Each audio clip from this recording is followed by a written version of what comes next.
In this lesson, we are going to look at how do we predict chemical reactions. Or basically, we are given reactants, or maybe just one reactant, and from there we can determine what is the product that is going to produce from a reactant or multiple reactants mixed together. Now, before we go to that process, we need to look at the basic structure of any chemical reaction. First of all, we notice that the plus signs between products or reactant. Basically, the plus sign is used to separate one reactant or one product from another. Here we have two reactants, so we separate by a plus sign. Here we have two products, so we have to separate by another plus sign. Then, between the reactant and the product, we have the arrow. Now, there are multiple arrows that we need to look at. First, we have a single arrow, basically saying that it separates the reactant from the product, but it representing that when we have those reactants and mix them together, you would yield or produce certain form of product. Then we also have another type of arrow, which is called a double arrow, where one goes in that direction and the other one goes the other direction. This double arrow represents the reaction is reversible. So what does it mean to be reversible reaction? A reversible reaction basically has reactant react together to make product, but those products can also react together to make the reactant. So it's going back and forth. Or we also have another arrow right here. On top of the arrow, we will have something on top of it, which in this case, we have this triangles. Now that triangle represents that heat is being added to the chemical reaction so that the chemical reaction can occur. So this triangle represents heat. Sometimes we could have something called an enzyme. This happens a lot in biology. An enzyme functions as a catalyst. And we know that the catalyst helps speed up the chemical reaction, but it never being used up in a chemical reaction. And a common catalyst in chemistry is platinum, or sometimes a cheap one like MnO4. Okay, so this is a common catalyst that you will see on top of the arrow, like that. That would be for platinum, and right here this would be MnO4. There you go. So keep that in mind. Whatever on top will be the catalyst, or sometimes just heat being added to the chemical reaction. So before we start predicting the product, we first need to look at the reactant. What do we learn about the reactant? Before we can actually determine what products are being made from the reactant, we need to look at the reactants. Specifically, what ions are produced from the reactant, or in this case, if we have multiple reactants, what ions are produced from all of those reactants. Now, if we look at NaCl, we know that sodium is in group 1A, and here I have a quick summaries of all the common ions that you also have with you. I have a polyatomic ions list on the bottom here, and I also have the common monatomic ions in the specific group. Element in group 1A will produce +1, in group 2A will produce +2.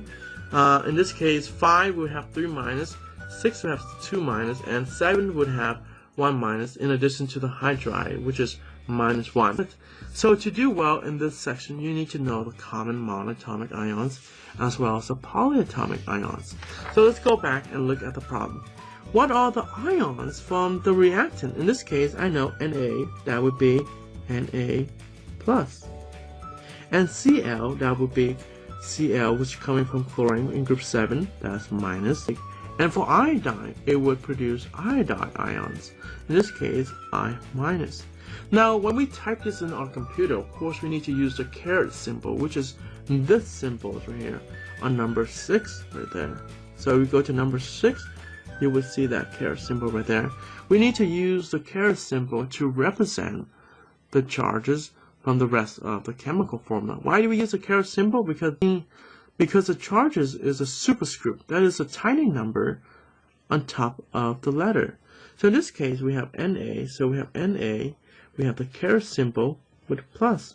And for Cl would be Cl, caret symbol, minus. And for iodide would be the I and the caret symbol minus. And notice how the first letter for Na is uppercase and the second letter A is lowercase. Make sure when you type in it is case sensitive. That means uppercase and lowercase matters. So if you type in lowercase n and lowercase a, it would be wrong. Okay, so be careful with the case sensitive. Let's try another problem. Here I have calcium, that's in group 2A. So that would be right here. Okay, so that would give us Ca2+. And then we have ammonium NH4, and we go back to the list of polyatomic ions. Ammonium is right here, NH4+. So we know it's gonna be NH4+. Now, why do I care about the 2? Because when this become ions in a container, there's going to be a lot of ammonium, so we don't really care about that 2. That 2 is only tell us that, hey, what if I don't know what is the charge for ammonium, but I know the charge for carbonate, which is CO3 2-. If this is 2-, this ammonium must be plus, because you need 2+ to cancel out that 2-, and that's the whole function of this subscript. So keep that in mind. How would I type this in the computer? Of course I would put NH4 caret symbol plus, and for CO3 with CO3 caret symbol 2-, and that's all I have to do. Here I have hydrogen and bromine. In this case, we know that hydrogen can form a positive and a negative charge, but which one is the right one? So we had to go back and look at this one right here. This is bromine, and bromine can only produce a negative one. So this is Br-, and if this is minus, more likely this hydrogen will form a positive charges, with positive and negative combined together. Okay? And then let's go to another problem. Here we have calcium hydroxide. Again, we don't care about that too. But what if I know the charge for calcium is Ca2+, but I don't know the charges for OH. So in this case, OH must be what to cancel that 2+? It must be a minus. That would be -2, and -2 cancel out with a 2+. So that's the function of that number 2 again. And over here we have H3PO4. We don't know anything about H3, but we know this is a PO4. That is a phosphate. And phosphate, we go back to the list. That's right there. It's PO4 3-. And notice how I make mistakes. That's supposed to be 3-, not -3. Okay? So keep that in mind. So in this case, I know PO4 is 3-, and hydrogen, each one of those must be plus. So those are the ions for this specific reactants. Let's try another one.